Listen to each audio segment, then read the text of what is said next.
சொன்ன விஷயம் என்னென்னு கேட்டால், இப்போ நமக்கு எல்லாருக்கும் தெரியும், இலங்கையிலிருந்து இந்தியாவுக்கு சென்றிருக்கின்ற அகதிகளுடைய பிரச்சனை.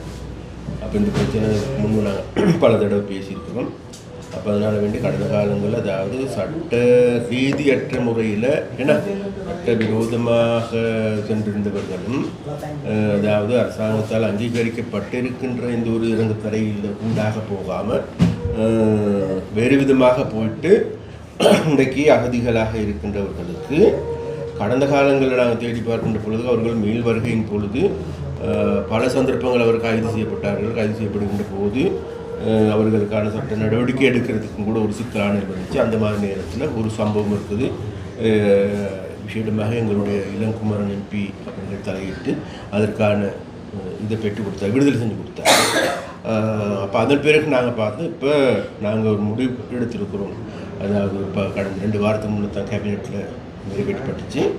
அதாவது இனி அவர்கள் தாராளமாக இலங்கைக்கு வருவதற்கான சந்தர்ப்பத்தை, அதனால் அவர்களுக்கு சட்ட ரீதியான எந்த விதமான நடவடிக்கை எடுக்க போகிறது இல்லை அப்படிங்கிற உறுதிமொழியான ஒரு வேலை திட்டம் தான் அந்த வேலை திட்டம் ஒன்று.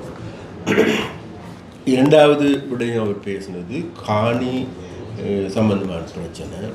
அந்த காணி சம்பந்தமான பிரச்சனை எடுக்கணும். நமக்கு எல்லோருக்குமே தெரியும், கடந்த 30 வருடங்களுக்கு மேலாக யுத்தம் காரணமாக பல்வேறு இழப்புகள், அதன் காரணமாக காணி அரசாங்கத்தினுடைய சுவீகரிப்பு. அப்போ இது சம்பந்தமாக கடந்த காலங்களில் நாங்கள் பார்க்கின்ற பொழுது இது விடுவிக்கப்பட வேண்டும் என்பது மாற்று கருத்து இல்லை. அப்போ விசேடமாக 2009ஆம் ஆண்டுக்கு பிறகு பெருந்தொகையான காணி விடுவிக்கப்பட்டிருக்குது. அடுத்து நாங்கள் ஆட்சிக்கு வந்ததன் பிறகும் கூட கணிசமான காணிகள் விடுவிக்கப்பட்டுச்சு. இருந்த போதும் கூட இன்னும் மேலும் விடுவிக்க வேண்டிய தேவை இருக்குது. அப்போ இந்த காணி விடுவிப்பு சம்பந்தமான பிரச்சனை தொடர்பாக அண்மையில் தொடர்ச்சியாக பேசுகின்றது போன்று அண்மையில் ஜனாதிபதியினுடையான ஒரு சந்திப்பு இருந்தது பாராளுமன்றத்தில்.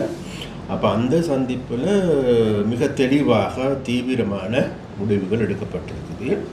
அப்போ அந்த முடிவுகளில் ஒன்று தான் நான் கேட்ட விஷயமாக விமான நிலையத்துக்காக சுவீகரிக்கப்பட்ட காணிகள் அனைத்துக்கும் நட்டையீடு கொடுக்கும். அப்போ அந்த நட்டையீடு கொடுக்காமல் இருக்கிறதுக்கான காரணத்தையும் அவர் கேட்டார். அதன் பிறகு அந்த நட்டையீடு மாத்திரமில்லை, ஜனாதிபதி சொன்ன ஒன்று தான், அதாவது இப்போ அன்றைக்கு அவர்கள் விசேடமாக 1988ஆம் ஆண்டு 1981ஆம் ஆண்டு காலத்திலிருந்து இந்த காணிகள் சுவீகரிக்கப்பட்டிருக்குது. அப்போ இந்த காணிகளுக்கான நட்டையீடு இன்றைக்கு இருக்கின்ற மதிப்பின் அடிப்படையில் கொடுக்கப்பட வேண்டும் ஒன்று. அது இல்லாமல் அவர்கள் இருந்திருந்தால் பண்ணிக்கு 30-40 வருஷமாக அந்த வீடுகளில் இருந்திருப்பாங்க. அதனால் அதற்கு ஏற்றவாறு ஏதாவது ஒரு நட்டையீடு சரி அவங்களுக்கு கொடுக்கணும்னு சொல்லி ஜனாதிபதி அங்கே இருக்கின்ற அதிகாரிகள் சுருக்கமான அதுக்கான ஏற்பாடுகளும் செய்கிறதுக்கான விதிகள் இருக்குது. பிறகு அடுத்து வருகின்ற பிரச்சனை தான் நான் கேட்டால், இப்போ நாங்கள் கடந்த காலங்களில் அந்த விவசாயம் செய்கிறதுக்கு ஒரு சில 400 ஏக்கருக்கு அதிகமான காணிகள் விடுவிக்கப்பட்டுச்சு. விடுவிக்கப்பட்டதன் பிறகு அந்த விடுவிக்கப்பட்ட அந்த பிரதேசத்துள்ளுக்கு வீடுகள் கட்ட முடியாது, தனி கொட்டல்கள் கட்ட முடியாத ஒரு பிரச்சனை. அப்போ அதன் காரணமாக அங்கே இருக்கின்ற விவசாயிகளுக்கும் கூட விவசாயம் செய்கிறதுக்கான ஒரு சூழல் ஏற்படையில்லை. அப்போ அதுக்கு அன்றைக்கு நாங்கள் முடிவில் வந்துச்சு. அதாவது அந்த அவ்வாறு விவசாயத்துக்காக ஒதுக்கப்பட்ட காணிகளில் அவர்களுக்கு வீடுகளை அமைத்து கொள்ளலாம் அப்படிங்கிற முடிவு அன்றைக்கு எடுக்கப்பட்டுச்சு. அதே போன்று மக்களுக்கு சொந்தமாக இருக்கின்ற விஷேடமாக கிழக்கு பக்கம், அதாவது பலாலி ரோடு கிழக்கு பக்கம் கூடுதலான காணிகளை விடுவிக்கப்படுவதற்கும், அது மாத்திரமில்லை அங்கங்கே சின்ன சின்ன துண்டு காணிகள் பிடிக்கப்பட்டிருக்குது. அது 1 ஏக்கர் 2 ஏக்கர் 1 பரப்பு 2 பரப்பு அப்படியெல்லாம் காணிகள் இருக்குது. அப்படி நிறைய லிஸ்ட்டும் இருக்குதுங்கிட்ட. அப்போ அந்த இது எல்லாமே பிறகு மீண்டும் அவர்கள் ஒரு கல விஜயத்தை அண்மையில் மேற்கொள்றதுக்கும் இருக்கிறாங்க. அப்போ அந்த கல விஜயம் அந்த சிறிய தொகையான காணிகளையும் எல்லாமே கிளியர் பண்ணுறதுக்கு முடிவெடுத்திருக்குது. அப்போ அவ்வாறு முடிவெடுத்து இறுதியான ஒரு உறுதியான தீர்மானத்தை எடுப்பதற்கும், அப்படி விடுவிக்க முடியாவிட்டால் முடியாதுக்கான காரணம் என்னாகிறதையும், முடியாவிட்டால் அப்போ அந்த காணிகளுக்கு என்ன செய்கிறது, அந்த காணி உரிமையாளருக்கு என்ன செய்கிறது சம்பந்தமாகவும் கிளியரான ஒரு முடிவெடுக்கிறதுக்கான ஒரு தீர்மானம் எடுக்கப்பட்டிருக்குது. அப்போ அந்த வகையில் இப்போ இன்னும் ஒரு குறிப்பிட்ட காலத்தில் நிச்சயமாக அங்கே காணிகள் விடுவிக்கப்படுவதற்கான வாய்ப்பு இருக்குது. அப்போ இந்த சந்தர்ப்பத்தை பயன்படுத்தி கொண்டு ஒரு சிலர் இங்கிருந்து அரசியல் செய்கின்றவர்கள் இந்த சந்தர்ப்பத்தை பயன்படுத்தி கொண்டு அதாவது இதுக்கு எதிரான போராட்டங்கள் முன்னெடுக்கிறதுக்கு கொழும்புல போயிட்டு போராட போவதாகவும் ஓல்பேஸில் ஒரு கொட்டகை அமைத்துக் கொள்ள போவதாகவும் கூறப்படுது. அப்போ அது கூறப்படுகின்ற போது எங்களுக்கு எல்லாருக்கும் தெரியும் அது வேறு யாரும் இல்லை. இப்போ விமானத்தோடு சொல்லாட்டி நான் சொல்கிறேன், அதை வந்து இப்போ சுமந்திரனும் சாணக்கியனும் அண்மையில் இங்கே இருந்த மக்கள்கிட்ட வந்து சொல்கிறாங்க. அப்போ இதே சுமந்திரன் சாணக்கியன் எல்லாமே உங்களுக்கு தெரியும். கடந்த காலம் மைத்திரி அரசாங்கத்தில் இருக்கின்ற பொழுது மைத்திரியுடைய அரசாங்கத்தில் பாதுகாக்கிறதுக்காக வேண்டி என்ன சொன்னார், அன்றைக்கு காணி பிரச்சனை சம்பந்தமாக அவருடைய நிலைப்பாடு என்னங்கிறது மிக தெளிவாக இருக்குது. சரியா? அப்படியாப்பட்ட நயவஞ்சகமான வேலைகள் செய்த நபர்கள் அன்றைக்கு அவர்களுடைய பார்வதம் இங்கே காணி விடப்படுமாக இருந்தால் அந்த காணி விடுவிக்கப்படுகின்ற போது தென்னிலங்கையில் பிரச்சனைகள் ஏற்படலாம். தென்னிலங்கையில் பிரச்சனை ஏற்படுகின்ற பொழுது வேறு எதுவும் உள்ள மைத்திரிபால சிறிசேனை இல்லாமல் போயிடலாம். மைத்திரிபால சிறிசேனை இல்லாமல் போனால் எங்களுக்கு இந்த கொடுக்கல் வாங்கல்களை செய்து கொள்ள முடியாதுன்ட்டு அன்றைக்கு சொல்கிறார் தெளிவா. அப்போ இன்றைக்கு எந்த விதமான வெற்றுக்கேடும் இல்லாமல் இங்கே மக்களுடைய பிரச்சனைகள் தீர்க்கப்படுது, மக்களுக்கான பெரிய அபிவிருத்தி திட்டங்கள் முன்னெடுக்கப்படுது, மக்களுடைய நாங்கள் இருக்கிறோம். அப்படியாப்பட்ட நிலைமையில் இங்கே போயிட்டு இப்போ சொல்கிறாரு நீங்கள் எல்லாருமே வாங்க கோல்ட் பேஸ்க்கு முன்னுக்கால போராட்டத்தை முன்னெடுப்போம்ட்டு. அப்போ அதனால வந்து இது வந்து உண்மையிலே ஒரு என்ன சொல்கிறது ஒரு கேடுகட்டத்தனமான அரசியல் செய்கின்ற ஒரு கெட்ட நடவடிக்கைன்னு தான் நாங்கள் பார்க்குறோம். அப்போ அந்த வகையில் எந்த பக்கம் வந்து நான் சொல்கிறோம் தான் உண்மையிலேயே மக்களுக்கு தெரியும். இன்றைக்கு கடந்தவர்கள்னால் உண்மையிலேயே மக்கள் மீது அக்கறை உள்ளவர்களாக இருந்திருந்தால், மக்களுடைய பிரச்சனை தீர்ப்பது தான் அவர்களுடைய நோக்கமாக இருந்திருந்தால் இன்றைக்கி அரசாங்கம் எவ்வளோ மக்களுடைய தீர்க்கின்ற பிரச்சனைகள் செய்து கொண்டு போகுது. அப்போ அந்த பிரச்சனைகளுக்கான ஆதரவளிப்பதற்கோ அதற்கான ஒரு காத்திரமான கருத்துக்களை வழங்குவதற்கு பதிலாக இன்றைக்கு உண்மையிலேயே அரசாங்கத்தை வீழ்த்துகின்ற, அரசாங்கத்துக்கு எதிராக மக்கள் மத்தியில் கருத்துக்களை உருவாக்குகின்ற செயல்பாடுகள் தான் முன்னெடுக்கப்படுது. அதனால எந்த வகையிலும் நாங்கள் மக்களுடன் நிற்கிறோங்கிறத நாங்கள் சொல்லுவோம். எவ்வளோ ஏக்கரண்டு இல்லை, நாங்கள் பெருவாரியான காணி. அதாவது இப்போ நான் நினைக்கிறேன் இப்போ அடுத்த நாங்கள் அன்றைக்கு ஜனாதிபதியும் கூட சொன்ன ஒன்று தான், அதாவது பலாலி வீதியில் இருக்கின்ற கிழக்கு பக்கம் இருக்கின்ற காணி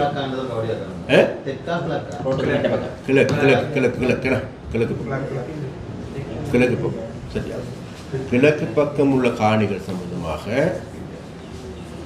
கூடுதலான கவனத்தை எடுக்க சொல்லிட்டாங்க.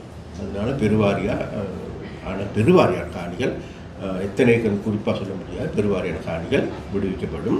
அதே நேரத்தில் மறுபக்கம் தெற்கு பக்கம் இருக்குது அந்த குறும்ப சிட்டி ஏற்கனவே மக்கள் எல்லாருக்கும் தெரியும், அது விடுவிக்கப்பட்ட காணி.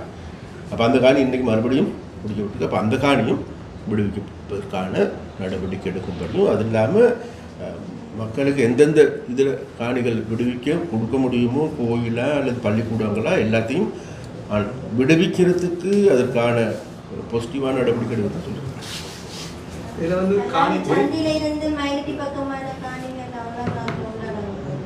சந்தியில் அதான் பலாலி சந்தியிலேருந்து அதை பற்றி பலாலி சந்தியிலேருந்து போகின்ற போது உண்மையில் நமக்கு எல்லாருக்கும் அதுதான கிழக்கு பக்கம் வடக்கு பக்கம் தெற்கும் கிழக்கும். அது தெற்கு பக்கம்தான் ஏர்போர்ட் சரியான.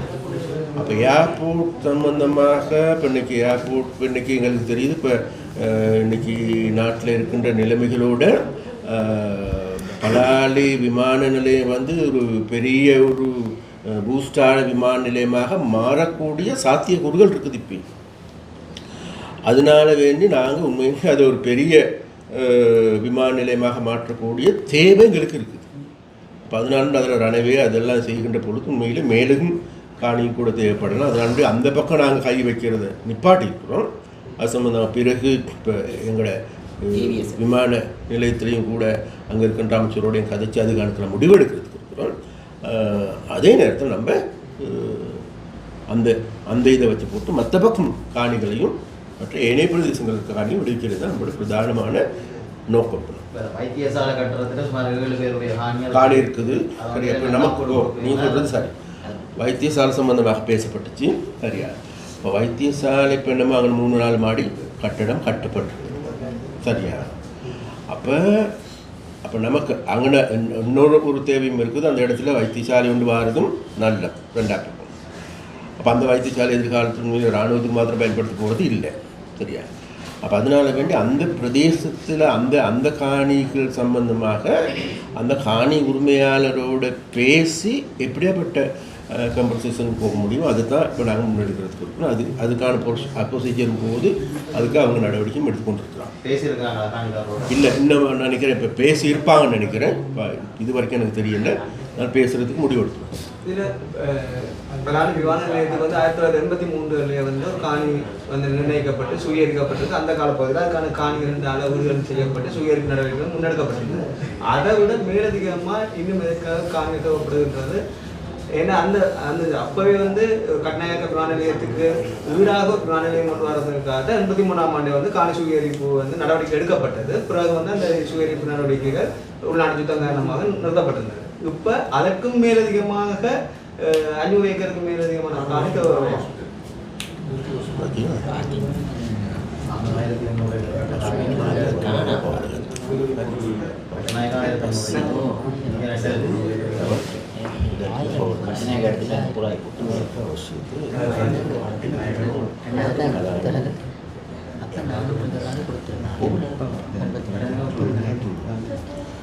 அது இது சம்பந்தமாக மிக தெளிவாக இந்த பிரச்சனை சம்பந்தமாக மிக விரிவாக பேசப்பட்டுச்சு ஜனாதிபதியோட. அப்போ அதில் முதலாவது விஷயம் வந்து ஜனாதிபதி சொன்னவங்க தான்,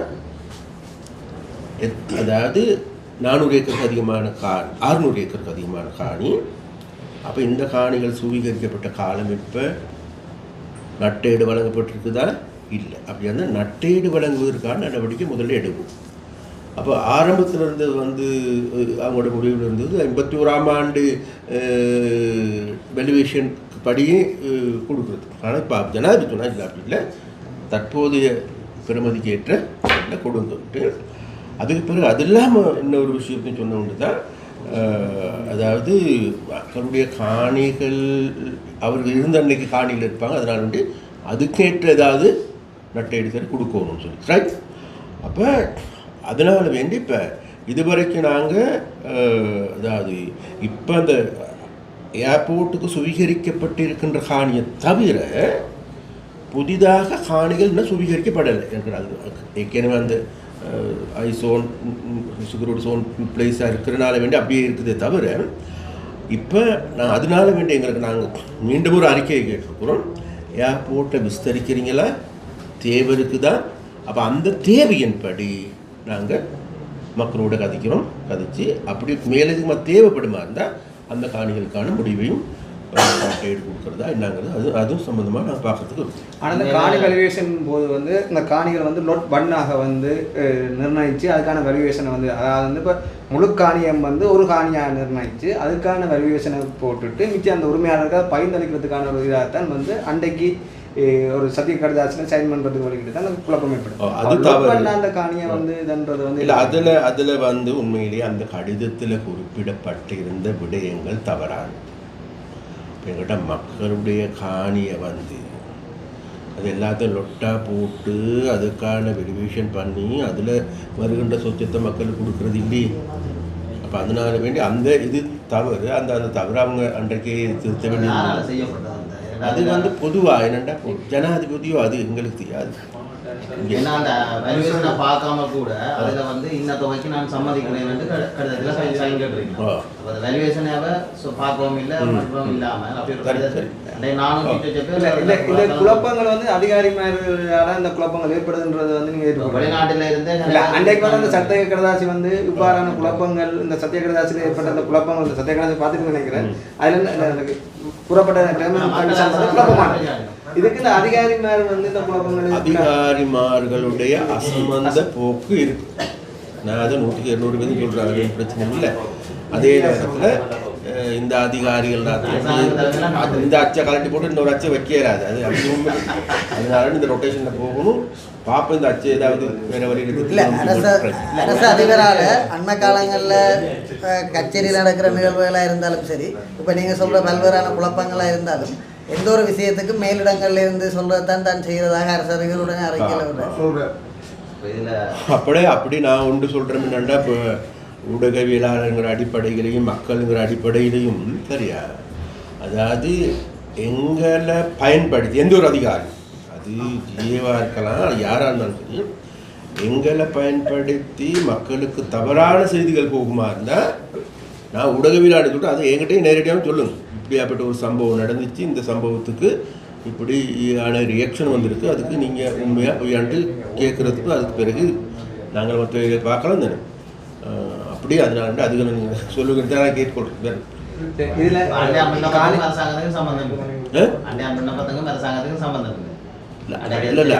இதில் இல்லை உண்டு. நான் இப்போ என்னன்னு கேட்டால் இப்போ ஒரு சில விஷயங்கள் இருக்குது. இப்போ நாங்கள் இப்போ அதாவது காணிக்கான நட்டையீடு கொடுக்கணும் தானே சரியா அதில் ஓகே தானே.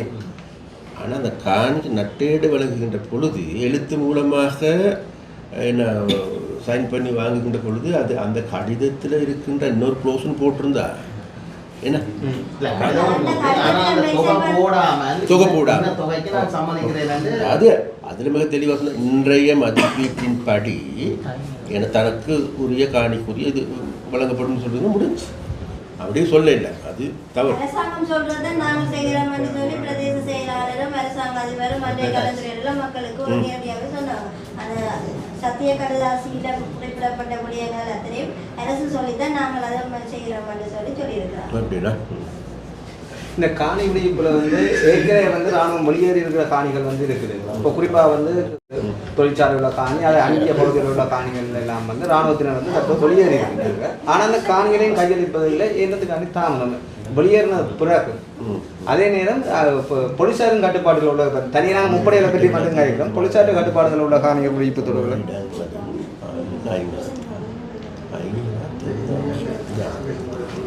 ඇත්තටම ඒ ප්‍රශ්න තිබෙන්නේ පරිපාලනමය වශයෙන්. දැන් හමුදාව පිටත් වෙච්ච විශාල කඳවුරු ප්‍රමාණයක් තිබෙනවා වන්නිවල. දැන් ඒවා ඇත්තටම සමහර වන සංරක්ෂක දෙපාර්තමේන්තුවට බාර දීම මීට අවුරුද්දකට විතර කලිනුත් අපි මැදිහත් වුණා. නමුත් ඒවට දාලා ගන්න ප්‍රතිපාදන ලබාගෙන සරලව තේරෙන්න කිව්වොත් මඩු ප්‍රදේශයේ හමුදාවෙන් ඉඩම ලබා දීලා තිබෙන විශාල කැලෑබද ප්‍රදේශයක්. ඒකේ හමුදාවේ සඳහා හදාගත්ත කුඩා ඉදිකිරීම් ප්‍රමාණයක් තිබෙනවා. ඒ කඩා ඉවත් කර ගැනීමට මුදල් ලබාගෙන ඉවත් කරගන්න කියන නොකිරීම නිසා මම හිතන්නේ අවුරුදු 1කමාරකට වඩා වැඩි කාලයක් මේවා නීත්‍යානුකූලව මේවා ලබාගෙන නැතුව තිබෙනවා. ඒ වැනි පරිපාලනමය වශයෙන් රාජ්‍ය සේවයේ තිබෙන සමහර දුර්වලතාත් මේවට බලපාලා තියෙනවා. ඒ නිසා හමුදා ඉවත් වෙච්ච ඒවා ගන්න බැරිලා තියෙන්නේ ඒකයි. ඒ වගේම ඔබතුමාලා දන්නවා අපි වන සංරක්ෂක දෙපාර්තමේන්තුව නැත්නම් වන පරිසර අංශ වලින් අත්පත් කරගත්ත ඉඩම් තිබෙනවා උතුරෙත් දකුණෙත් හැමතැනම. ඒවා ටිකක් අලුත් නේද සැටලයිට් මාර්ගයෙන් සකස් කරපු ඉඩම්. ඒකෙදි උතුරු පළාතේ ඉඩම් අක්කර ලක්ෂ ගාණක් අනිත් පළාතවල වගේම නිදහස් කිරීමට ප්‍රතිපත්තිමය තීන්දුවක් අරන් තිබුණා. ඒවයි මැනීම් කටයුතු කෙරගෙන යනවා. මගේ මතකයට මුලතිව් දිස්ත්‍රික් විතරක් අක්කර 54000ක ප්‍රමාණයක් ජනතාවට දෙන්න තීන්දුව කළා තිබෙනවා. නමුත් ඒවයි මැනීම් කටයුතු කෙරගෙන යන වේගයේ ගැටලුත් බලපාලා තිබෙනවා. ඉතින් ඇත්තටම අපිට බිඳ වැටිච්ච රාජ්‍ය සේවයක් හම්බෙච්ච රටක්. ඔබතුමාලා දන්නවා අපි මේ මාස 20ට 1,23,000ක් රාජ්‍ය සේවයට බඳවගෙන තිබෙනවා. උතුරු පළාත් සභාවෙත් අපි අනියම් කම්කරුව වශයෙන් හිටපු ස්ථිර නොකරපු සේවකයන් සැලකිය යුතු ප්‍රමාණයක් ඉස්තර කරලා මම හිතන්නේ තව මාසකින් දෙකකින් විතර පත් වීම ලැබෙනවා. ඒ නිසා රාජ්‍ය සේවයේ තිබෙන බරපතල පුරප්පාඩුත් මේ සමහර ඒවාට බලපාලා තිබෙනවා. කාර්යක්ෂමතාවයේ ගැටලු තමයි බලපාලා තියෙන්නේ රාජ්‍ය සේවයේ. නැතුව ආණ්ඩුවේ ප්‍රතිපත්තිමය වශයෙන් අපි ඒ තීන්දුව සඳහා මැදිහත් වෙලා තීන්දුව අරන් තිබෙනවා. දැන් තිබෙන්නේ පරිපාලන වශයෙන් ඒවා කරගෙන. ඒවටත් මැදිහත් වෙනවා. නමුත් සමහර දේවල් තුන මිනිඳුරු අවශ්‍ය ප්‍රමාණය ලබා ගත යුතුමයි. නැතුව මනින්න විදියක් නැති ඒ වගේ ගැටුකම තිබෙනවා. அந்த கிராஞ்சி மக்கள் ஒரு போராட்டம் வந்து பிள்ளைகள் செய்தாங்க பொன்னாவளி அதில் வந்து இப்போ 32 காற்றாலைகள் வந்து நிறுவப்பட போகுது.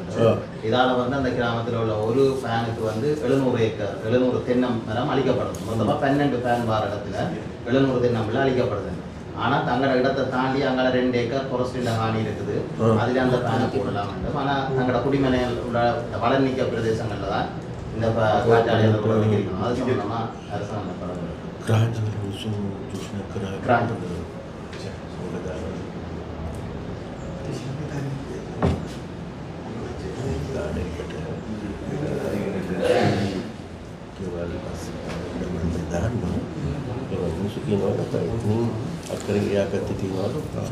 ඔබ දන්නවා දැන් මේ සුළං බලාගාර පිළිබඳව මන්නාරමේත් කිරාංජි ප්‍රදේශයේත් ඔවැනි ආකාරයේ යම්කිසි අපහැදිලි තැන් තිබෙන්න පුළුවන්. නමුත් අපි මන්නාරමේත් ඔවැනිම ආකාරයකේ බරපතල ලෙස ගැටලු මතුවෙලා තිබෙද්දී සාකච්ඡා කළා. ජනාධිපතිතුමාගේ මට්ටමෙන්ම සාකච්ඡා කරලා ජනතාව බොහොම පැහැදිලිව එකඟ වෙලා තිබුණේ. වගේම මන්නාරම් නගරය වතුරින් යටවීම නතර කරන්න අවශ්‍ය කරන සංවර්ධන ව්‍යාපෘතිකුත් අපි ක්‍රියාත්මක කරගෙන යනවා. ඒ නිසා ඇත්තටම ගත්තොත් තිබෙන්නේ මෙන්න මෙහෙම එකක්. උතුරේ මෙතෙක් කාලයක් තිබිච්ච දේශපාලනයේ එක ලක්ෂණයක් තමයි සංවර්ධනය කරන්න දෙන්නේ නැති එක. ඒක අපි වගකීමෙන් කියනවා. يعني උතුරු පළාතේ සංවර්ධනය කරන්න ඉඩ නොදෙන එකත් උතුරේ පැරණි සමහර දේශපාලන කණ්ඩායම් වල එකක්. ඊට පස්සේ ඒකම තමයි ඊට පස්සේ උන් ගිහිල්ලා කියන්නේ මේ උතුරට මේ මොකද්ද පොඩි හැන්දෙන් බෙදන්නේ කියලා. ඒ නිසා මොකද සුළං බලාගාර හරි මොන හරි පරිසර මොන හරි ව්‍යාපෘතියක් කරනකොට අනිවාර්යයෙන් මේ රටේ නීති රීති මත තමයි කරන්නේ. අපි කිසිසේත්ම කිසිම සංවර්ධන ව්‍යාපෘතියක් රටේ නීති ඉක්මවා ගිල්ලා කළා නැහැ. අනිවාර්යයෙන්ම විශාල සුළං බලාගාර හදනකොට පරිසර බලපත්‍ර ගත යුතුමයි. ඉතින් පරිසර බලපත්‍රය තුල තිබෙනවා ජනතාවට වෙන්නේ මොනවද, උන්ට වන්දි දෙන්නේ කොහොමද, මේ සියල්ල. ඒ නිසා මම හිතන්නේ අපි උතුරේ මේ ආණ්ඩුව මේ මාස 22කදී කරන ලද විශාල සංවර්ධන යෝජනා. දැන් අපි ගත්තොත් කුරිකට්ටුවන් ජැටියේ විශාල වියදමක් කරලා අපි හදනවා. බෝට්ටු විශාල බෝට්ටුවටත් උද්ඝෝෂණ කළා. බෝට්ටු හදන බව දැන බෝට්ටුව තව සති දෙකකින් දියත් කරන බව දැන උද්ඝෝෂණ සංවිධානය කරා. ඒ නිසා අර මම හිතන්නේ අපේ ජනමාධ්‍ය පිළිබඳ නියෝජ්‍ය ඇමතුමිය ආවම උතුරේ මාධ්‍යවේදීන් මුණ ගැහෙන එතකොටත් උද්ඝෝෂණයක් කළා. ඒ නිසා අපි කියන්නේ මෙහෙමයි. අපි උද්ඝෝෂණය කිරීමේ අයිතිය පිළිගන්නවා. ඒක ප්‍රජාතන්ත්‍රවාදී අයිතිය. හැබැයි අපි කියන්නේ උතුරේ මිනිස්සු ජීවත් වෙන්න. ඒගොල්ලෝ යුද්ධය තුලම තබන්න එපා. යුද්ධයෙන් පස්සේ අවුරුදු 16ක් ඇවිල්ලා තිබෙනවා. ඊට පස්සේ ජනතාව අලුත් ජනවරමකින් ඔවුන්ගේම උතුරේ මිනිස්සුන්ගේ ජනවරම තිබෙන්නේ ජාතික ජනබලවේගයට. උතුරේ ජනතාවගේ ජනවරම තියෙන ජාතික ජනබලවේගයට. නැතුව පරදිච්ච මේ සුමන්දරන්ට හරි වෙන අතු ගෑවිච්ච පක්ෂවලට නෙමෙයි. ඒ නිසා අපිට උතුර සංවර්ධනය කරන්නත් අවශ්‍යයි. උතුරේ සංස්කෘතිය ආරක්ෂා කරන්නත් අවශ්‍යයි. යුද්ධයේ වෙච්ච විශාල දුක්ඛ දෝමන සැමසෙන්නත් අවශ්‍යයි. ඒ නිසා අපි හිතනවා විශේෂයෙන්ම මේ බලශක්තිය කියන එක උතුරු පළාතට, නැගෙනහිර පළාතට, ඒ වගේම දකුණු පළාතේ සමහර ප්‍රදේශවලට අතිශය විශාල සම්පතක් වෙනවා. මොකද ඊටාම අඩු මිලට විදුලිය නිෂ්පාදනය වෙන්නේ. මේ අඩු මිලට නිෂ්පාදනය කරන විදුලිය විශාල මොනවාද මේ බලශක්තිය අවශ්‍ය කරන දත්ත ඩේටා සෙන්ටර්ස් වගේ නැත්නම් වෙනත් එවැනි මට්ටමේකට ලබා දීමේ විශාල ප්‍රභවයක් ඉඩකඩක් තිබෙනවා. ඒ නිසා අපිට කියන්න තිබෙන්නේ ජනතා උද්ඝෝෂණය මන්නාරමෙත් දුටුවා. අපි ඒක තාම සංගමයෙන් කතා කරලා විසඳගත්තා. අපි හිතනවා එන ඕනම ගැටලුවක් අපි ජනතාවට එක සාකච්ඡා ලෙස කරන්නට පුළුවන්. ඒ අපි උතුරේ අර පරණ දේශපාලනයේ තිබෙන සංවර්ධන විරෝධී දේශපාලනයක් තිබෙනවා. මම හිතන්නේ ඒ නිසා තමයි උතුරු පළාත් සභාව තමිල්නාඩු සුකච්චි පක්ෂයෙන් පාලනය කරද්දී ලැබිච්ච සල් ටිකවත් වියදම් කරන්න බැරි වුණා. ඒක නිසා එහෙම නොවි වැඩ කරගන්න අවශ්‍යයි. අපි ප්‍රජාතන්ත්‍රවාදීව තමයි ඕනම සංවර්ධන කටයුත්තක් කරන්නේ. காங்கிரஸ் துறைமுகத்தை விருத்தி செய்வதற்கும் பலாலி சர்வதேச விமான நிலையத்தை விருத்தி செய்வதற்கும் இந்திய அரசாங்கம் வந்து பெருந்தொகை நிதியை கொடுத்தும் கூட அதை அபிவிருத்தி செய்ய பின்னடிப்பதற்கான காரணம் வடக்கை விட தெற்கை விட வடக்கு முன்னேறி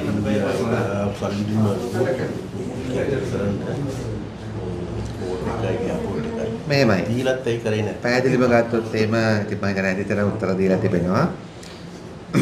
පළවෙනි දේ තමයි ඕනම ආණ්ඩුවක් අපිට ආදාය මුදල් හරි ණය මුදල් හරි ලබා දුන්නත් ඒවා සිදු කිරීම නොකිරීම පිළිබඳව ඒ ප්‍රදේශ ජනතාවත් ඒ වගේම ශ්‍රී ලංකා ආණ්ඩුවත් තමන්ගේ තිබෙන මූලික ජාතික සැලසුම් අනුව තීන්දුව කරන්න ඕනේ. ඉතින් පළවෙනි දේ ගත්තොත් ඉන්දියාව වරාය හදලා යෝජනා කරලා තිබෙන මුලින්ම හිටන් ණය මුදලක් තිබුණේ. ඉන් පසුව තමයි අපේ ආණ්ඩුවට පස්සේ තමයි මට මතක වෙයි හිටියට ඒක ආධාරයක් බවටපත් කළේ. නමුත් ඒ ආධාර මුදල ප්‍රමාණවත් නැහැ වරාය සකස් හදලා ඉවර කරන්න. එක. දෙක තමයි අපි ඒ නිසා ගිවිසුම් පුළුල් ලෙස අධ්‍යයනය කළා. අධ්‍යයනය කරාට පස්සේ ඒකේ ඒ ගිවිසුමේ තව පැහැදිලි කරගත යුතු නීත්‍යානුකූල කටයුතුත් තිබෙනවා. ඒ වගේම මේ ගිවිසුමේ ලංකා ආණ්ඩුවට ඇති වෙන ආර්ථික බලපෑම මොකක්ද කියලා බලනවා. සරලව ගත්තොත් මේ ඩොලර් මිලියන් 65ක් මගේ මතක හැටියට තමයි ඒ ආධාරය තිබෙන්නේ. නමුත් වරාය සකස් කරලා ඉවර කරන්න ඩොලර් මිලියන් 90ක් 100ක් විතර යන්නත් පුළුවන්. ඒතර මේ මුදල දරන්න ඕන ශ්‍රී ලංකා ආණ්ඩුව. ඊළඟට මේ නඩත්තු කරගත යුතු. නඩත්තු කරන්න මේකට අපිට තව මත්තලක් හදන්න බෑ. ඒක නිසා ශ්‍රී ලංකා ආණ්ඩුවට ඒක ආධාර මුදල වැදගත්. දැන් ඉන්දියාව අපිට දුම්රිය සඳහා ආධාර මුදල් ලබා දුන්නා. අපි දුම්රිය මාර්ග හැදුවා. නමුත් මොකද දුම්රිය මාර්ග තිබිච්චා. නමුත් අපි වරායක් හදනකොට ගුවන්තොටුපළක් හදනකොට සම්පූර්ණ ආධාර මුදලක් ලැබුණත් ඊට පස්සේ නඩත්තු කරන්නේ කොහොමද? ඉතිරි මුදල කොපමණ ප්‍රමාණයක්? ඒවා එහෙම සැලකිල්ලට අරගෙන තමයි කරන්න ඕනකම තිබෙන්නේ. ඒ නිසා ඒ පිළිබඳව මම වරාය අමාත්‍යවරයා වශයෙන් කොටත් අපි අධ්‍යයනයක් කළා. ඉතින් නිසා අපි තව පුළුල් අධ්‍යයනයක් සඳහා වරාය අමාත්‍යාංශයට ඒ කාලේ බාර දුන්නා. ඉතින් මම හිතන්නේ දැන් ඒ පිළිබඳව තවත් අධ්‍යයන කටයුතු කරනවා ඇති.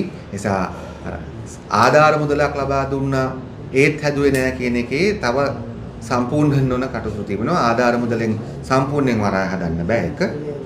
දෙක කොපමණ වියදමක් ලංකාවට යනවද කියන ගණනය කළා නෑ දෙක ඊට පස්සේ තුන්වෙනි එක මේ වරාය හැදුවට පස්සේ ඒක නඩත්තු කරන්නේ ආර්ථික වශයෙන් මේක කොච්චර ප්‍රතිඵලදායක විදියට පවත්වාගෙන යන්න පුළුවන්ද කියන එක පිළිබඳ ව්‍යාපාරික සැලැස්ම සකස් කරගත යුතු වෙනවා. ඒ නිසා එවැනි කරුණු රාශියක් වෙනවා. අපි ආණ්ඩුවක් වශයෙන් ලෝකේ හැම රටක් එක්කම වැඩ කරනවා. හැබැයි හැම රටක් එක්කම වැඩ කරන්නේ ශ්‍රී ලංකාවේ නීති රීති සහ ශ්‍රී ලංකාවේ අවශ්‍යතාවය එකට තබා. யாழ் மாவட்ட செயலகத்தில் நேற்று இடம்பெற்ற போராட்டத்தில் வந்து போலீசார் மூர்க்கத்தனமாக நடந்து கொண்டார்கள். மாற்றம் என்று சொல்லி வந்த அரசாங்கமாக நீங்கள் எதை எப்படி பார்க்குறீங்க? அது நல்ல விஷயமா பார்க்குறீங்களா?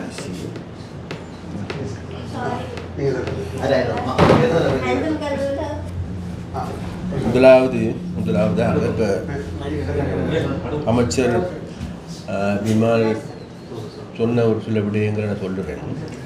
அதில் ஒரு விடயம் தான் அவர் சொன்னது என்னன்னு கேட்டால் அந்த காற்றாலை மின் நிலையம் அமைப்பு சம்பந்தமாக அதே போன்ற ஒரு போராட்டம் எதிர்ப்பு மன்னாரிலும் ஏற்பட்டது.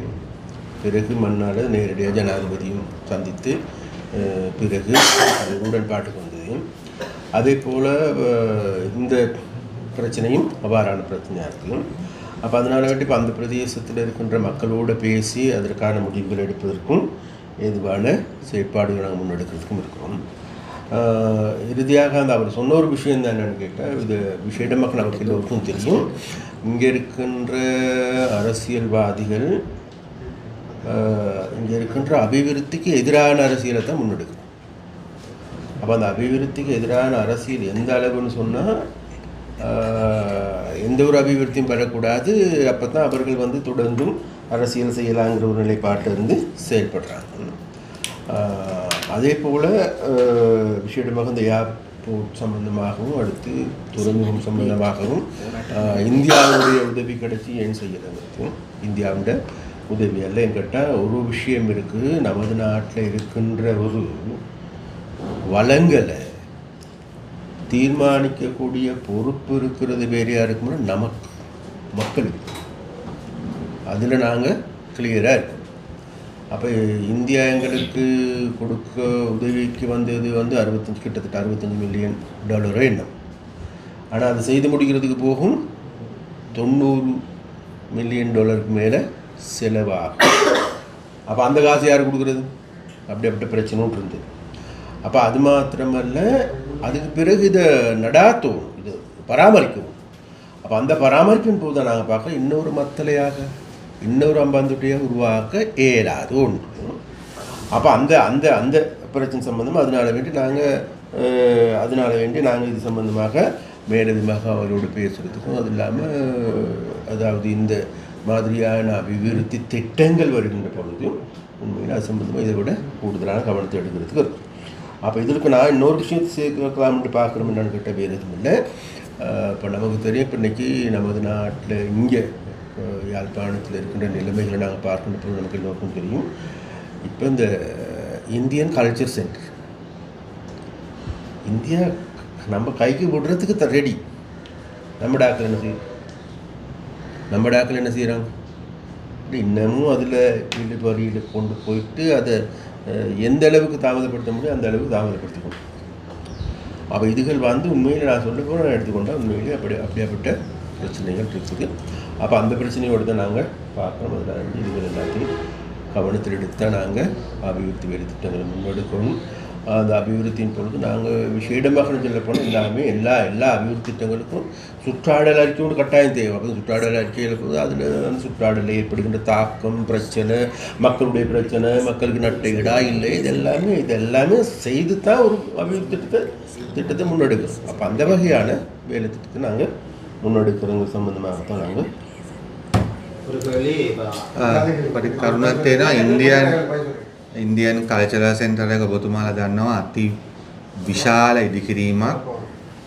එය ඇන හිටලා තිබෙන්නේ අවුරුදු ගාණක් තිස්සේ ඊට අදාළ කරන මුදල් නොලැබීම නිසා. දැන් ඒ නිසා එයට සිදු කරන්නේ මොකක්ද කියන ප්‍රශ්නේ තිබෙනවා.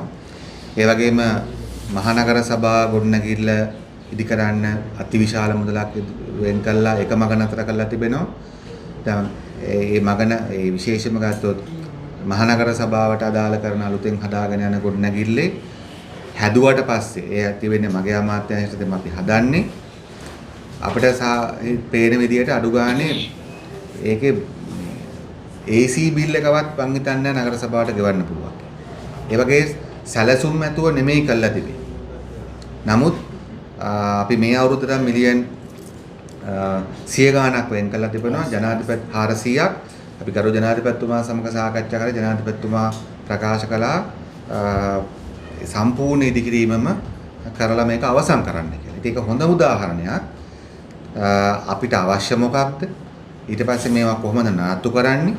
ඒවා එසේ සැලසුම් නොකර රටවල් උදව් කරන ඉන්දියාවට හැම දෙයක් ගැනම හොයලා බලන්න බෑනේ. ඒක ගන්නකොට ගන්න නගර සභාව, ගන්න පළාත් සභාව, ගන්න ආණ්ඩුව තමයි තීන්දුව කරන්නේ. අවසානයේ මේව විශාල සුදුවලි වෙලා තිබෙනවා. ඒ නිසා අවසානයේ මේ රටේ මිනිස්සුන්ගේ බදු සල්ලි දාලා තමයි අපි දැන් මේවා කරන්නේ. දැන් නිසා ජනාධිපති උපදෙස් දුන්නා රනිල් වික්‍රමසිංහලා කේක හේතු මත අනාගත හේව දැන් අපි රටේ හොරකම් නොකර අපි විනයක් මත ආර්ථික කරගෙන නිසා ලැබිලා තිබෙන බදු සල්ලි වලින් දැන් අපි අන්තිමට හදනවා. ඒවට කොයිම සල්ලි හම්බ වෙන්නේ නැහැ. ඒ නිසා මම හිතනවා අපිට නාස්ති කරන්න සල්ලි නෑ. ඒ වගේම යාපනයේ නගරය මේ නගරේ භාගයට හදපු ගොඩනැගිලි ප්‍රධාන ගොඩනැගිලි දෙකක් තියෙනකොට මොකක්ද ඒකෙන් රටට යන පණිවිඩය? ඒ නිසා මම හිතනවා අපේ නිසා අතිවිශාල මුදලක් වේදම් කරලා අපේ උපරිම උත්සාහය මහනගර සභා ගොඩනැගිල්ල සම්පූර්ණ කරලා මහනගර සභාවට බාර දෙන්න. ඒ නිසා මේක එක උදාහරණයක් ඔබතුමාට කිව්වේ. අපිට ලෝකයේ උදව් අවශ්‍යයි. අපි ලෝක හැම රටක් එක්කම වැඩ කරනවා. නමුත් ඒ උදව් අපිට ගලපා ගත යුතුයි. හොඳයි. එහෙනම් බොහොම ස්තුතියි. யாழ் மாவட்டத்தில் போராட்டத்தில் வந்து அந்த குழப்பம் நிலவாக என்ன உங்களோட சரியான போலீஸார் நடந்து கொண்ட விதம் போலீஸார் நடந்து கொண்ட விதம் நல்லதில்லை. சரியா?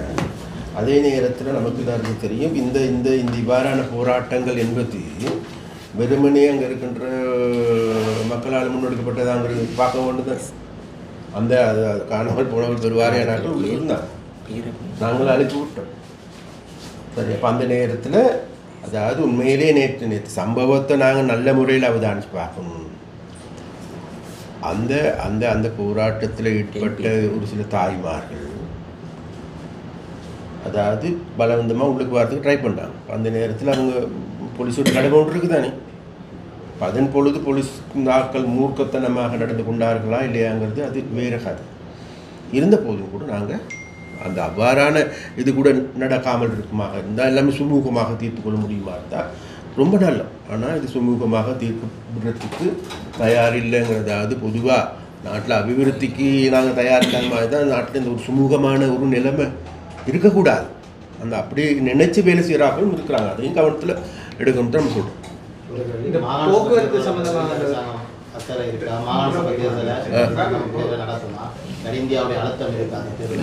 இந்தியாவோட அழுத்தம் அது நான் முதல்ல சொன்ன மாதிரி தான், எங்கிட்ட பிமார்கள் சொன்ன மாதிரி தான். மேலே நாங்கள் யாருடைய அழுத்தத்துக்கு அடிப்பணிஞ்சு செயல்படுகின்ற அரசாங்கம் இல்லை ஒன்று.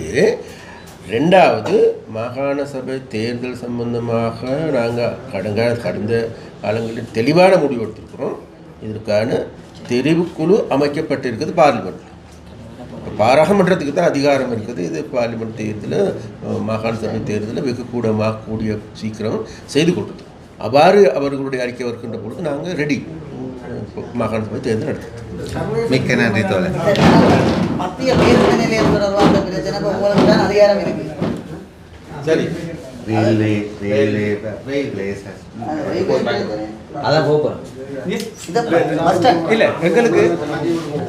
தேசிய மக்கள் சக்தியின் முக்கிய பிரமுகர்களான அமைச்சர் விமல் ரத்நாயக் மற்றும் ராமலிங்கம் சந்திரசேகர் ஆகியோரின் ஊடக சந்திப்பு இன்றைய தினம் யாழ்ப்பாணத்தில் இடம்பெற்றது.